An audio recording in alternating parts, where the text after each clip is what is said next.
ជាថ្ងៃពុំបរមីថ្ងៃនេះសូមទូសូមគុណប្រកាសកាយទីតាក្នុងថ្ងៃនេះជាបាត់បានវិទ្យុ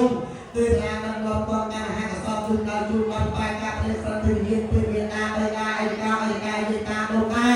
ក៏បានប្រកាសជូនអសូមលោកយកបានលោកនេះយកកយកកការហាក់សពវិញអាចបានដល់យ៉ាងយ៉ាងសូមយាង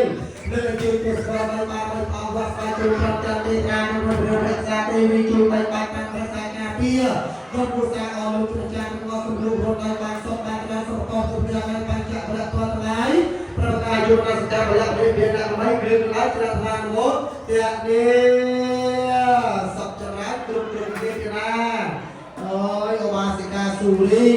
ប្រធានក្រុមពុទ្ធសាគុំចៅខាងទៅទៀតដល់លោកបានមកចៅជួកសា5ម៉ឺននេះអនុមោទនាសក្ការៈពុទ្ធអាយអរគុណតាមចាស់ថ្លៃហើយទៀតបាទដល់ហើយបានជួបមកដែរខាងក្រទូលរបស់ស្វាយជុំជួបអាចារ្យក្មេងក៏អរណាស់រពេញណាបាទគាត់ថាអាចារ្យក្មេងឲ្យប្ររោះបាទហ្នឹងហើយ